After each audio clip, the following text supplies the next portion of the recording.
Hi, can you guys hear me?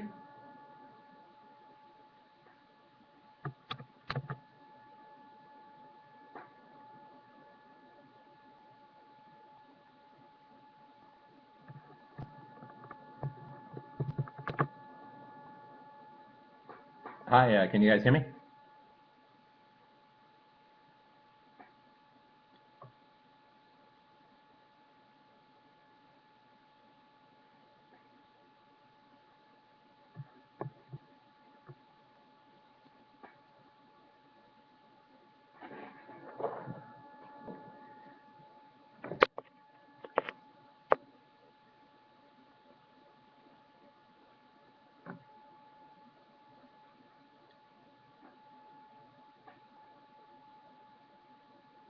Hi, can you guys hear me? Testing, testing, 1, 2, 3. Hello, hello. Sorry about the late start. Just when you need your computer to act beautifully, it crashes.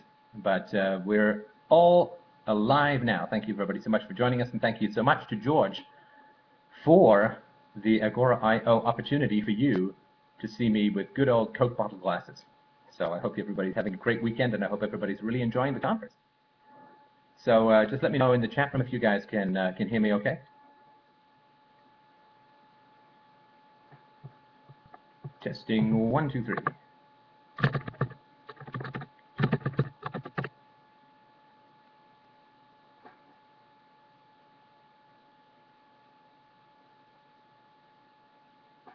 Testing, 1, 2, 3.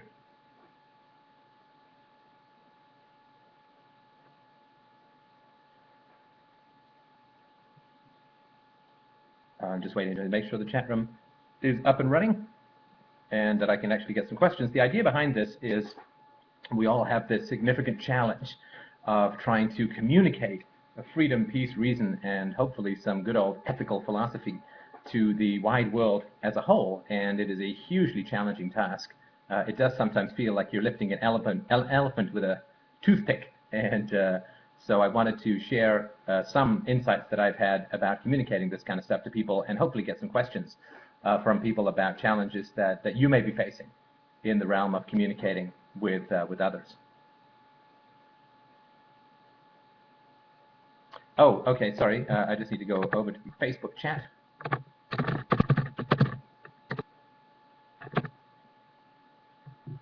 That's important. I think that's helpful.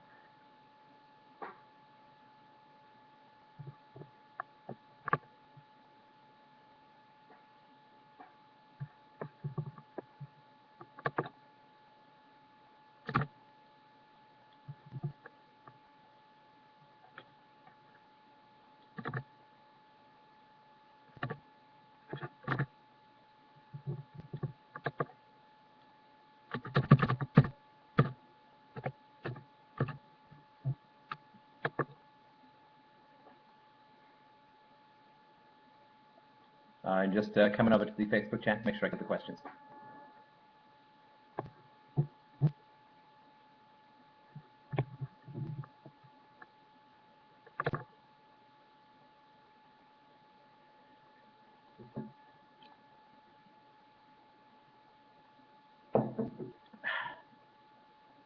So while I get started logging in, I just wanted to put out a few thoughts that I've had over, oh Lord, almost 3 decades of trying to talk about this kind of stuff, and hopefully it will be of some use to you. The first thing that I wanted to talk about was to remind people that in general and as a whole, there are two kinds of people who are interested in philosophical debates, or debates about peace and reason and freedom and all those kinds of good things. The first kind of person is the kind of person who, when exposed to a new idea, chews it over slowly and understands and wants to, or tries to understand, strives to understand. And that kind of person is the person you really want to sink your mental teeth into in a very sort of positive way. These kinds of people are curious and open-minded and don't take the easy road of being offended or morally critical or condemnatory or any of those kinds of things when it comes to talking to you about freedom and peace and reason and all those kinds of good things. I'll just say philosophy because that's the way that that it works for me. And so that is something that I highly recommend getting involved with people like that, getting engaged with people like that, because that also becomes a two-way street. And the two-way street that's great about that is that hopefully you can learn something about the way that other people think. Ideally, philosophy should be the exchange of ideas between two people, and those ideas should be mutual, right? So you should learn and you should teach. It shouldn't just be a sort of master-student relationship, at least in my opinion. And that is something that I would strongly recommend getting involved with, for sure. And those kinds of people you really want to keep close to you, because that can really be a wonderful lifelong relationship where you can teach and learn and do all those kinds of good things. And that is, I think when you get involved in people, with people like that, it's pretty self-evident and it works out really well. But the other kind of people are not such a joy and a pleasure to get involved with. The other kinds of people are those who seem to take, dare I say, sadistic, a dark delight, let's say. They take a dark delight in throwing roadblocks in the way of any kind of rational argument. And these are the people, you start to talk from first principles about the non-aggression principle and the respect for property rights, which I think we're all, pretty much down with. And those people will sort of almost immediately end up with well, what about the roads, and what about the poor, and what about the sick, and what about the old? And they go immediately away from the argument from principle, and they go straight towards the argument from effect. And I think these people, I've sort of racking my brain this morning, getting ready to talk to you about this, and I was sort of trying to figure out, okay, well, have I ever had the, oh, sorry, if somebody can just drop past I can't find the chat room on Facebook, so if you could just drop past the justin.tv and put the link in the chat room there, that would be most excellent, because I kind of want to make sure that I'm mostly answering questions, but I won't be able to do that if I can't find the chat room. So if you could do that, that would be fantastic. I don't know what the link is for that. But yeah, so the second kind of people are the people, the moment they hear a new idea, it creates a great deal of emotional tension for them, especially if it's a moral idea. Nothing gets people more cranked more quickly than ethics, virtue, morality, goodness, and peace and reason and philosophy. And so when you meet people like that, what happens is, all too tragically and all too often, is that they end up, it's kind of an emotional self-management thing. They deal with their anxiety by throwing roadblocks in your way.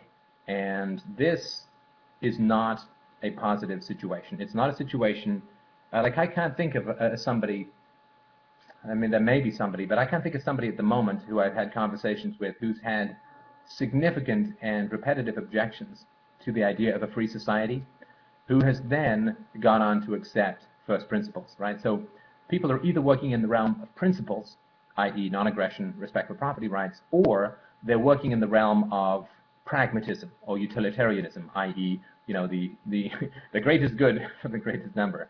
And that second one doesn't work. It doesn't ever lead somebody to be a principled and committed anarchist or even libertarian, because they can always interrupt first principles with an argument from effect. So they can always say, well, the old thing where, so property rights are absolute, so a starving guy shouldn't steal a banana, he should just die, right? Those kinds of people, they just come up with these exceptions to a rule, thus imagining that there are no rules as a result. And that is pretty tragic, and that is a pretty bad thing to get involved in. Those kinds of people never, ever, in my experience, and maybe people have got some way of doing it, people who have understood the principles, why we argue from first principles, they may have some questions and some objections around, well, how could this work or how could that work?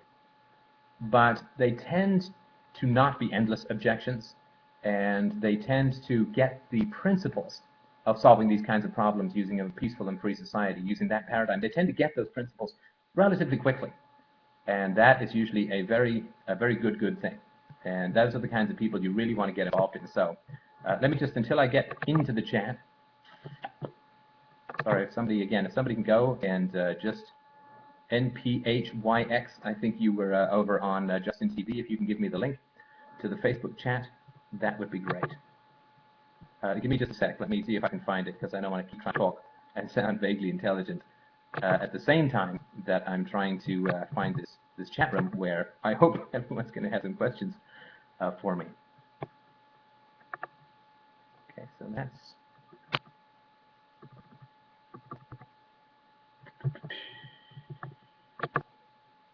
So again, I'm looking for the link to the chat room on Facebook. I'm on the Agora Facebook, but I can't find a chat.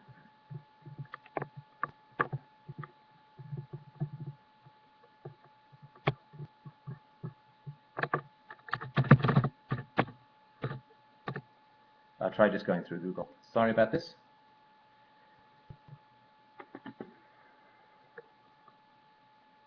I think, yeah, no, I think it's all over in Facebook. There's no separate website, is there?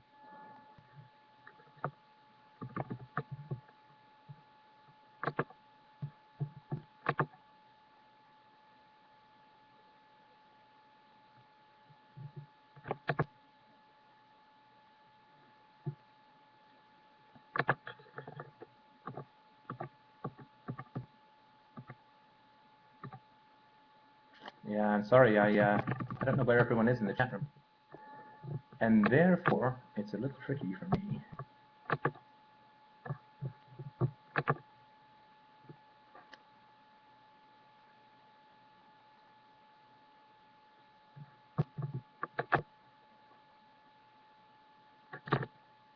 All right, let me try, I'll try bringing up Skype and see if I can find George, who I'm sure will be able to do.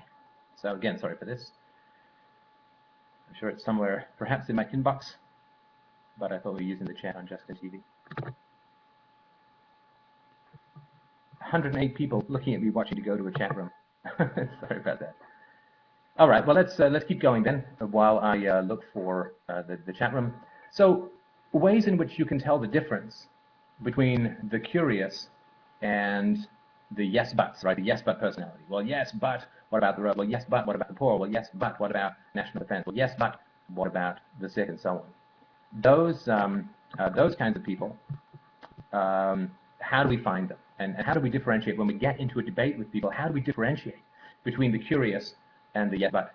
Well, these are some topics that, or see the ways of approaching it that I have that I've been able to find that I think will be helpful. The first thing is to look for people who are not prone to offense, right? Not prone, because offense is the cheapest way of rebutting an argument. It's not really rebutting an argument, right? It's sort of an I can't remember the technical term, but it's like an ad hominem against the argument itself. Well, only a bad person would believe this argument, or only somebody who didn't care about the poor would want to get rid of the welfare state, and therefore, since you don't care about the poor, your argument is invalid. That, of course, is a logical fallacy that probably names, but that is something that you don't want to get involved in. So the moment that the attack becomes sort of personal, or the moment that a negative moral weight is sort of hung on your shoulders, that is usually a sign that you're not going to end up with a very open-minded person. I mean, it's cowardly, it's judgmental, it's negative, and it doesn't tend to lead. It becomes a win-lose situation then.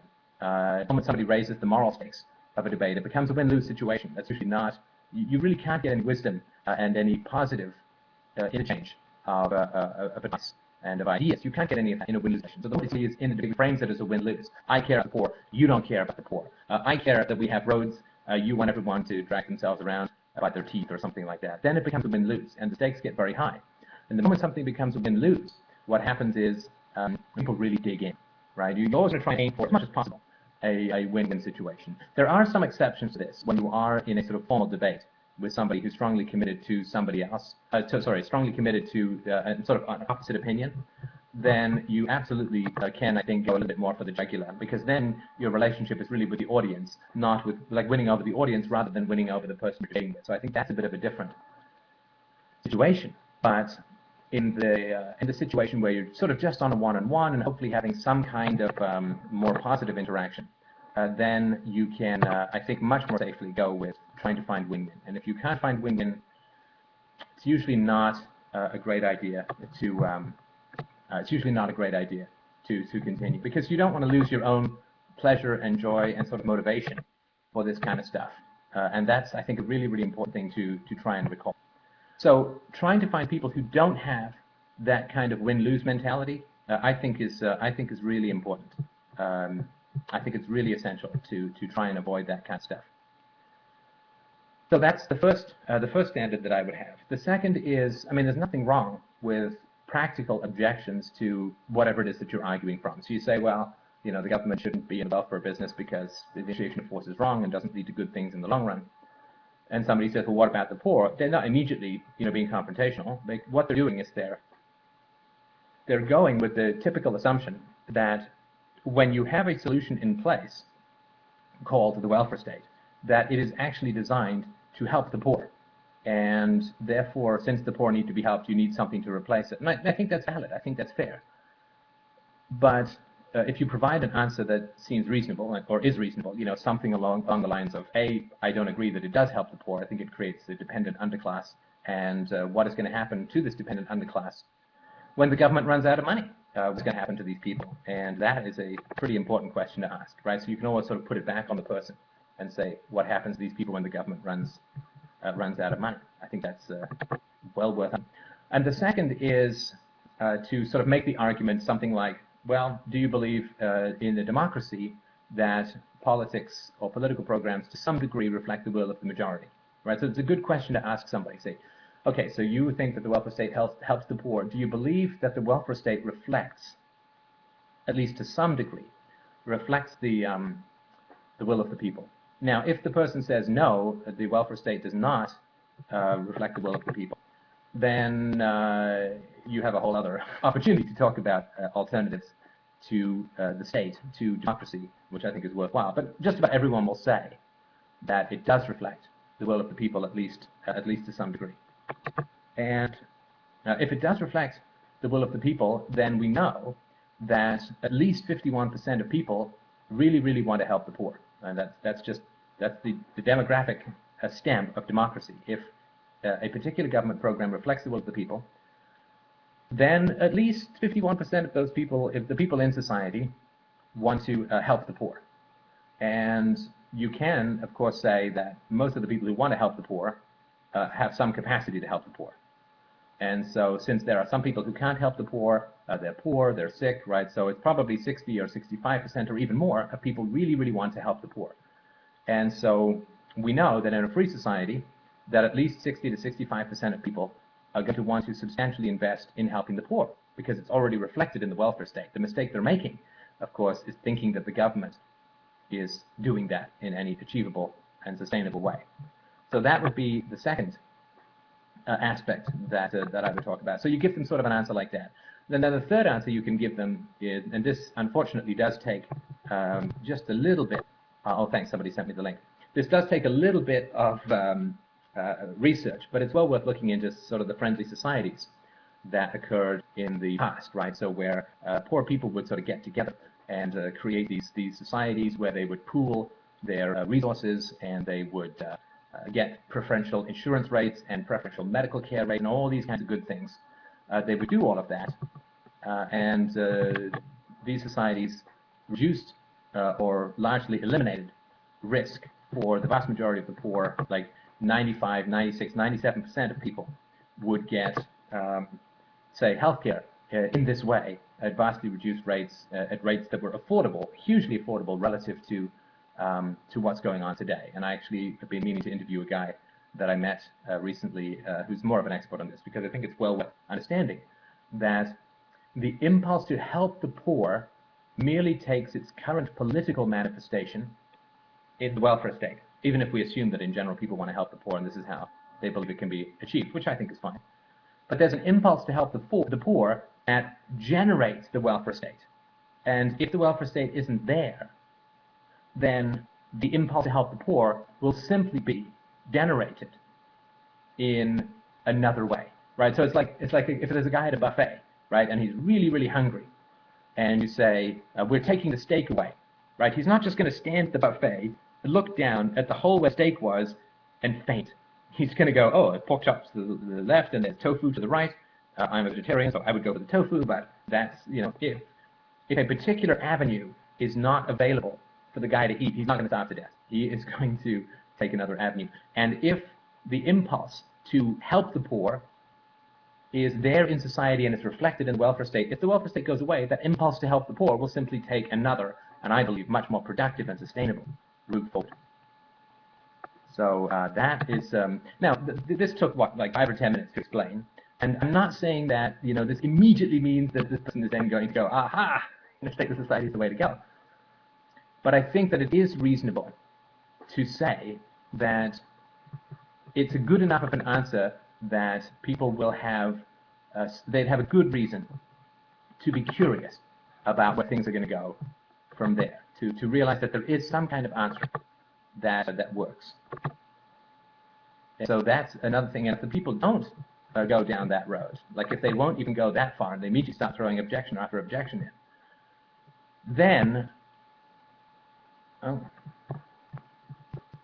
sorry, I'm just getting this up here, because I think somebody pinged me in Facebook, and thank you for that. So let me just get into the chat room here.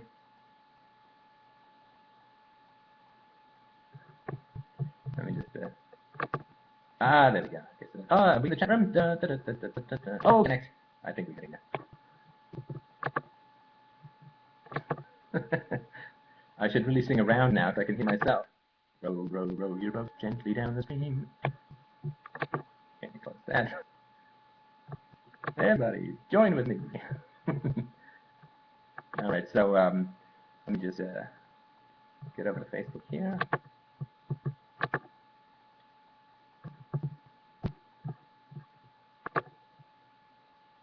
Nice hipster specs. Okay, good. Now, the idea behind this, of course, was to get your Q&As about this, and to get some. Yeah, thanks for the specs. I'm 44. I mean 45 this year, and as my optometrist says, nobody gets to their mid-40s without needing reading glasses of some kind.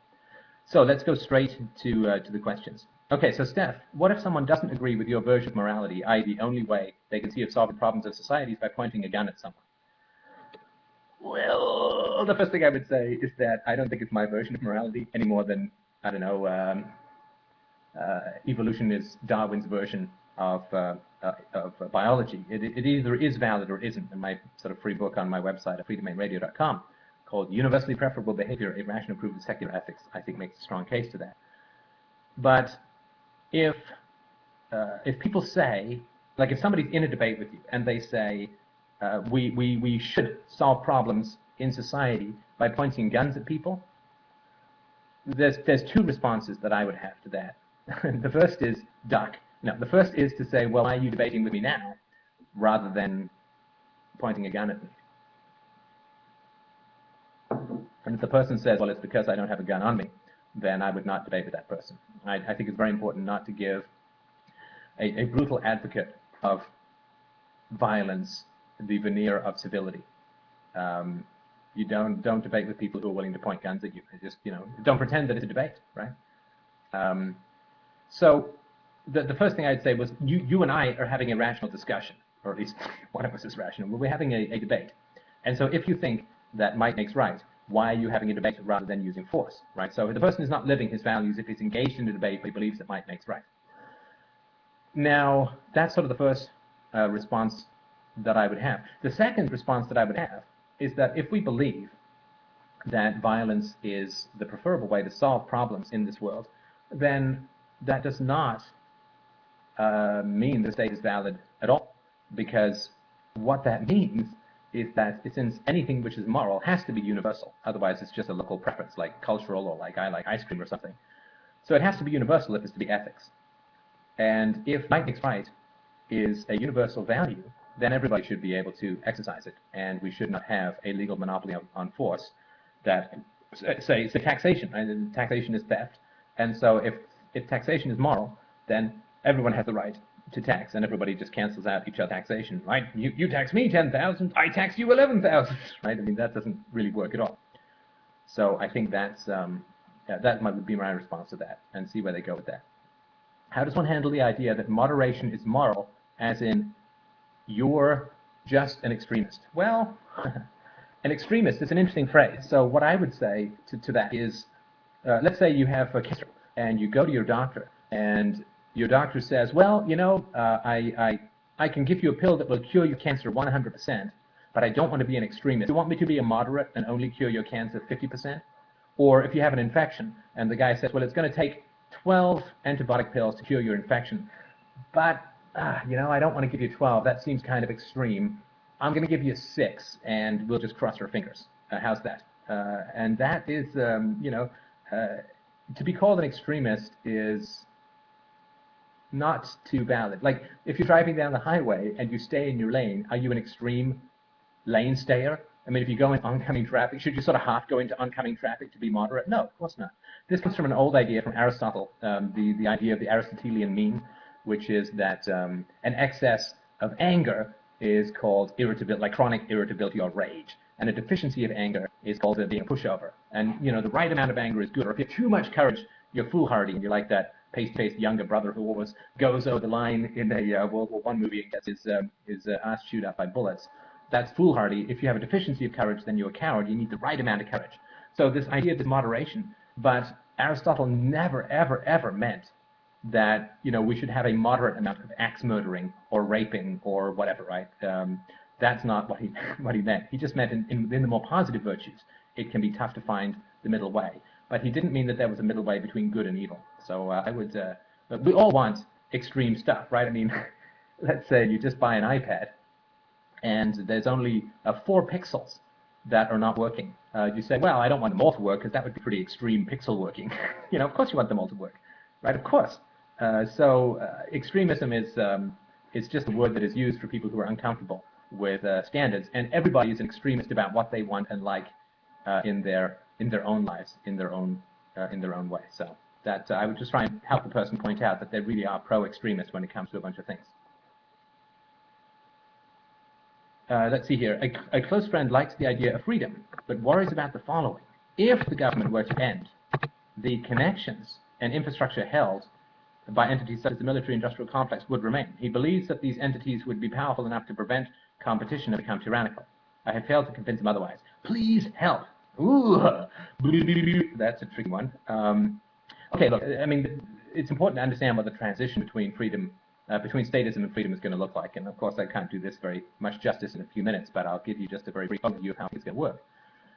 I mean, the government is going to sell off. I mean, that's going to happen anyway. The government's going to sell off a whole bunch of its stuff, and there is going to be a general shift of resources from the public sector to the private sector as the U.S. government and other governments around Europe and so on, as they all run out of money. They're just going to sell the crap out of everything they have, and there's going to be a kind of transition. And that is going to result in a diminishment of the state. And that to me is the way that it's going to go. As long as we keep pounding the moral argument. Morality always wins in the long run. The more consistent position, as Ayn Rand said, will always win.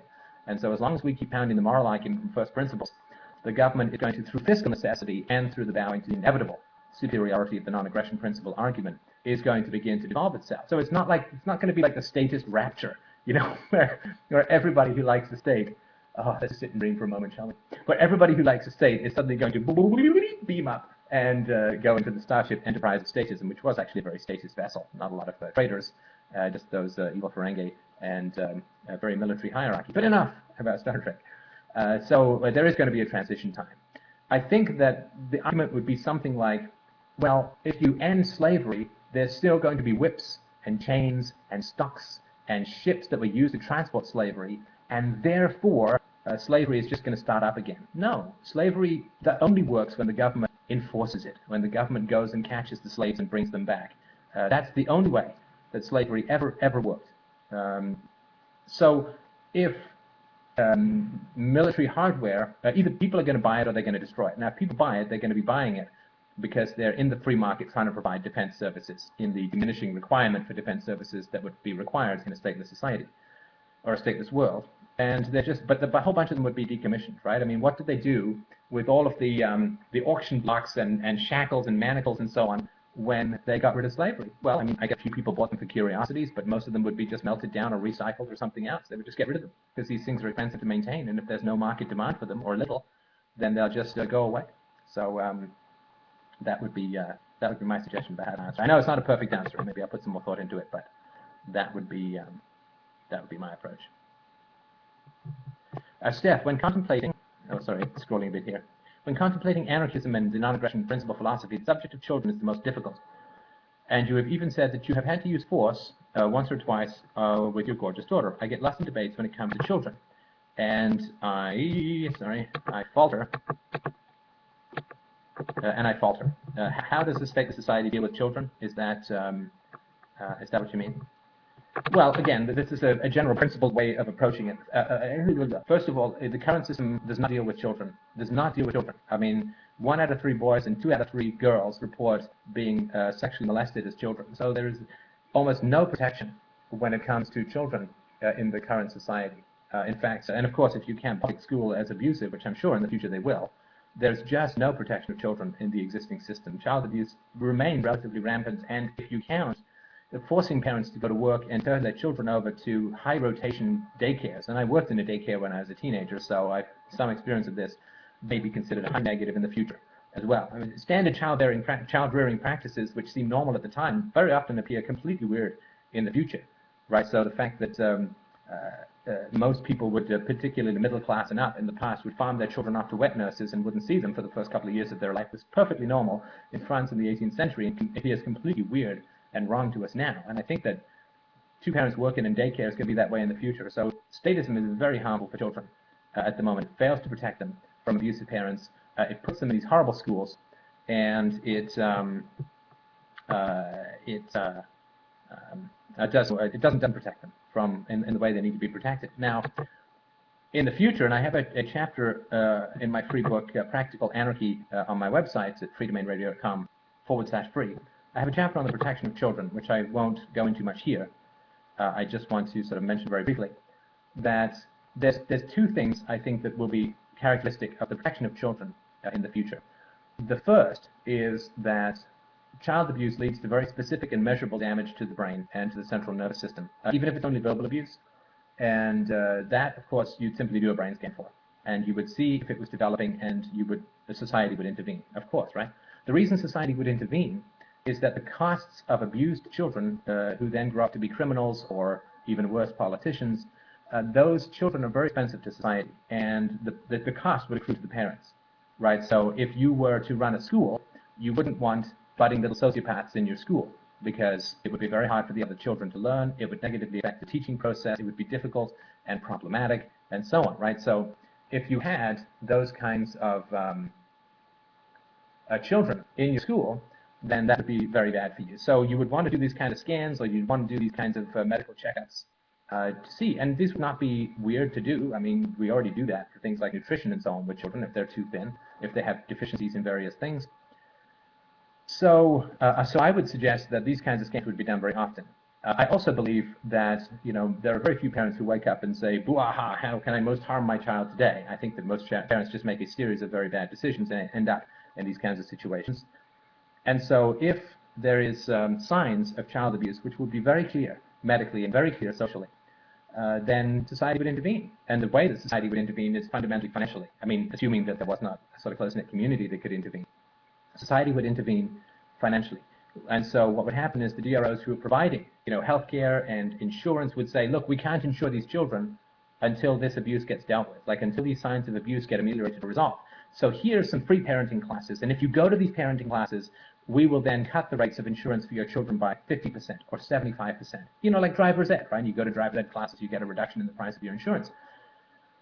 And so that's the way that it will work in the future. Children are very expensive if they are abused.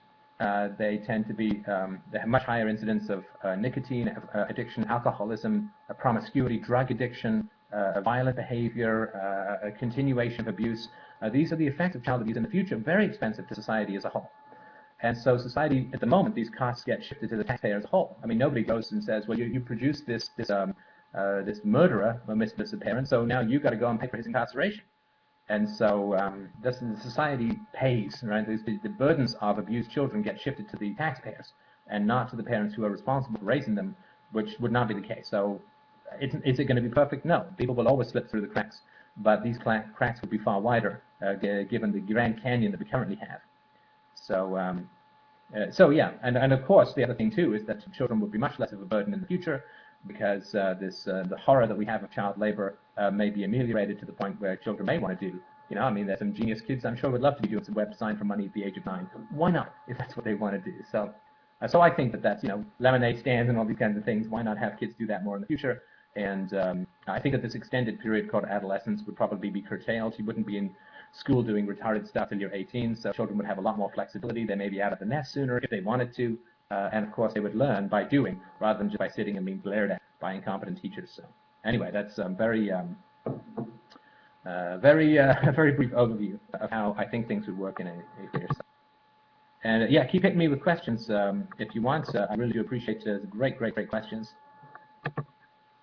Oh yeah, and look, as far as using force against my daughter, yes, there have been 1 or 2 times when I have needed to hold her down to change her diaper if she really needs a diaper change, and for whatever reason she's just. But I don't consider that. I consider that part of universality. So, for instance, if somebody is choking on a chicken wing or something, and I decide to give them the Heimlich maneuver, I don't ask their permission beforehand. I basically just assault them and hopefully dislodge the food, and I bet that they're very happy afterwards. If somebody's having an epileptic attack and I restrain them or put a piece of wood between their teeth so they don't bite their tongue off, I'm sure they're very happy afterwards. And I'm absolutely convinced that in the future, my daughter will say that she's very glad that I was able to change her diaper so she didn't get some sort of terrible rash when she was younger. So I don't consider that specific to children at all, because she's not able to understand the consequences of her actions, just as somebody may not be able to give permission during the Heimlich maneuver, and somebody is not able to give permission during an epileptic attack. It's very similar, as I've mentioned before, to some blind guy wandering into traffic. I mean, of course you're going to stop him, and if you have to knock down, you'll knock him down, and he's going to say, "Holy crap, thank you so much," right? I can't believe I was about to wander into traffic. You don't just say, "Well, I don't want to initiate force, so I'm going to let this guy get creamed by a Mack truck." No, of course not, right? So yeah, I think that that's not a violation of the NAP. Medical advice: don't do that to someone who is having an epileptic attack. I absolutely, I'm speaking with no knowledge and experience of epileptic attacks, so please don't take anything I'm saying as anything other than, they're just metaphors, of course, right? So yes, thank you. Steph, what do all of us have in common that have made the necessary paradigm change to, quote, get it? That is a great question. In the very first Freedomain Radio Sunday show we had, my lord, probably 4 or 5 years ago, we asked that very question, and I don't think we came to a firm conclusion. This is just root beer, in case you're wondering. Diet root beer. I think that there are some things that we have in common. I think that most of the people I've known who get it went through some experience of solitariness as children and therefore became more able to sustain themselves in the absence of social approval. I think that's quite important, and that may be either illness or moving from one place to another or having some way in which social attachments were interrupted, thus allowing us to be more self-sustaining and to deal with social disapproval, which can be very significant in this field. So I think that has something to do with it. I think intelligence, I mean, I don't know if you've listened to the Sunday shows that I do, but man alive, I mean, these people are just brilliant. I mean, the people who call in, the people who have, I mean, the questions that you're asking here, they're just genius, right? I mean, they're brilliant, right to the core questions. So it's a matter of intelligence. I think that there is a non-splitting of the personality, right? So a lot of people, they kind of split themselves, right? So they say, well, I'm against violence, and then they invent a social contract which justifies violence, and they're able to live with these two opposing doublethink ideas simultaneously. And the people that I found who get it are people who aren't able to do that, right? So you get the contradictory ideas. Some people can just wish them into their opposite corners and continue as if nothing happened. But there are those of us who get these opposing ideas, and we can't just wish them away. So we have to keep chewing and resolving them. I think that's a matter of intelligence and also some emotional maturity as well. So I think that's the way. Let's see, Steph, how much prosperity nowadays do you think is really made off or back to the government and corporations that would not be as easy to replicate in a decentralized society? I got that, these are scrolling kind of crazy. I haven't seen Spork Talk YouTube vids on that.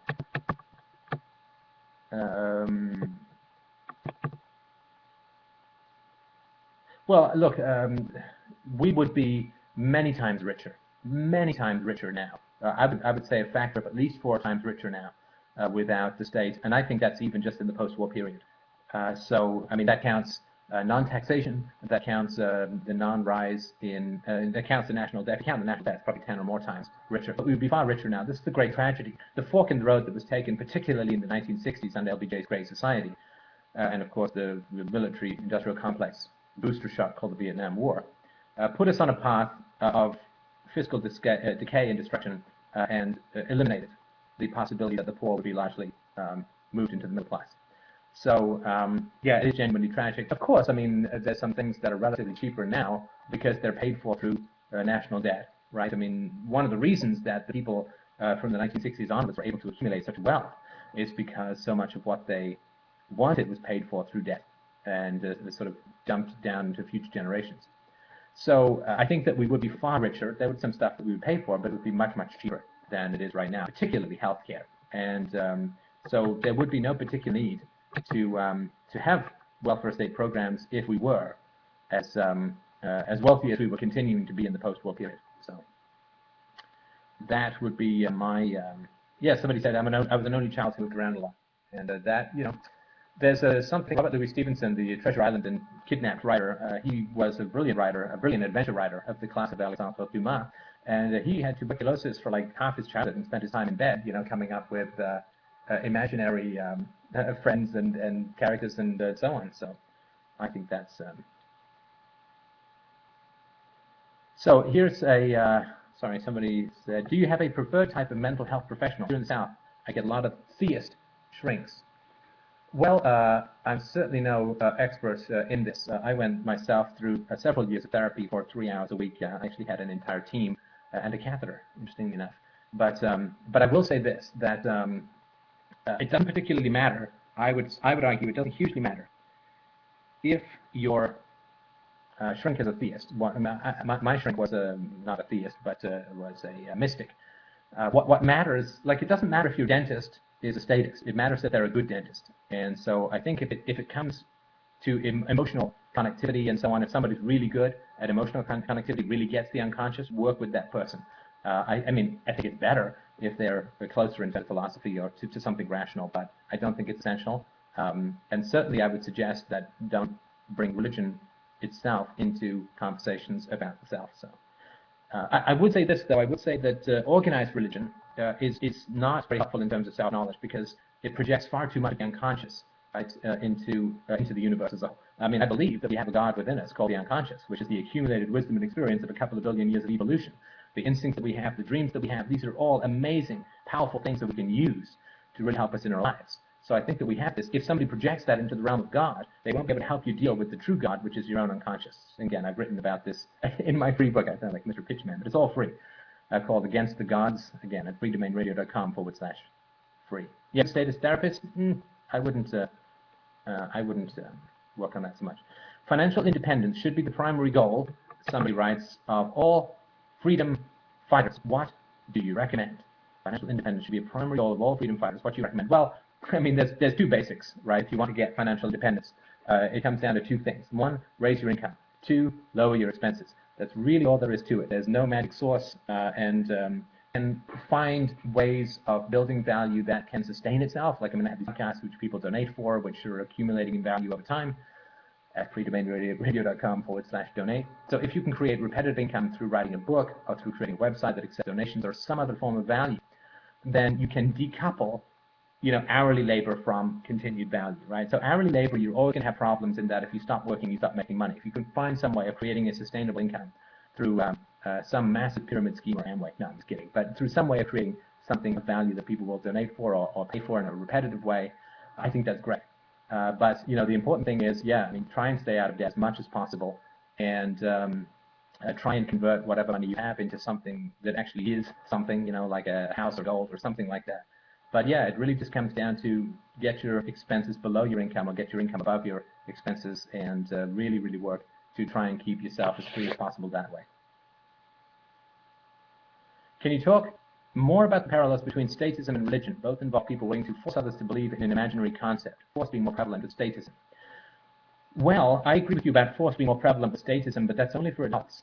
It's only for adults. For children, the propaganda and fraud of religion is incredibly heavily pounded into children.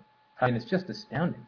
I mean, I certainly remember when I was a kid hearing talks about Jesus and blood and hell and punishment and damnation, and I mean, it terrified the living crap out of me. And that is really abusive. I mean, horrendously abusive. And verbal abuse, it's shown, has longer lasting and more deleterious effects than physical abuse. So physical abuse is what is applied to adults, but it's a verbal abuse called religion that is applied to children. And I would argue it's hard to say which one is worse. I would rather have not had religious instruction, and since I'm going to pay my taxes anyway, I would rather not have had religious instruction as a child.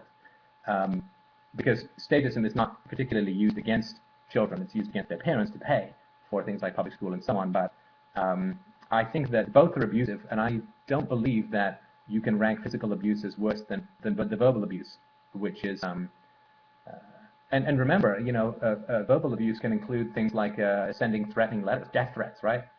Well, I mean, what is hell other than an ultimate death threat, right, of eternal torture in the smoky arms of Satan? So I think that eternal death threats leveled against children, eternal guilt threats of Jesus died because you're bad, because Adam, you know, let the talking snake convince him that an apple was good when it was evil. I mean, this is the ridiculous fairy tales that we live in. I think that religion is just as damaging and just as brutal towards people. It just takes a slightly different form. James Martin said that libertarianism has never grown because there's a limited amount of libertarians born into this generation. Do you believe this is the case? I do not believe this is the case, and I'm going to just end with this because I know that we're running up on the hour. Thank you, everybody, so much for your patience as I got started here. Libertarianism is not going to grow, in my strong opinion, until libertarians start taking the ideas a whole lot more seriously than we do in general. People, I've made this argument many times before, and it's a very controversial argument, so I'm sorry if it's upsetting for people, but if you're against slavery, you don't hang out with pro-slavery people. You try to make the case, but you know, if you're against wife beating, you don't hang out with wife beaters. You have to make your choices in this life based upon your values, in my opinion, or toss out your values and just, you know, hang out with whoever you like, but don't pretend to have moral values. If you have moral values, then you have to live by them, or it's complete bullshit. And it's actually bad for the movement if people claim to have values and then don't live by them, because all they're saying is the values, even if you understand them, they're not going to make any difference to your life, because the values can't be implemented. So I strongly suggest to people that if we define the state as evil and we define the support of the state as necessary for its continuance, then support of the state is immoral. And if we believe that, if we define that as immoral and we continue to hang out with people we openly define as immoral, I think that's really bad for relationships. You shouldn't be in relationships with people you define as evil. And secondly, it won't ever grow because people get that even we don't take our ideas very seriously. So that's my argument to that. Now we're at 1:57. I think George said 1:55. So I just wanted to thank everybody so much for coming out, and again to apologize for this sort of stalled intro, and to thank everybody for these absolutely wonderful, amazing, and fantastic questions that are coming up the pipe. I really, really do appreciate it. And I have a Sunday show tomorrow, 2 p.m. Eastern Standard Time. You can just go to the Freedomain Radio website or fdrurl.com/chat if you want to ask more questions or have more conversations. And it's a talk show, so we talk back and forth, which is my preferred way of boring people. So thank you everybody so much. I really, really do appreciate it. And thanks again to George for setting this great conference up and for inviting me in as a, should I say, speaker babbler, as a babbler. That's that would be my way to describe it, perhaps. So thanks everybody so much, and have yourselves a great rest of the weekend.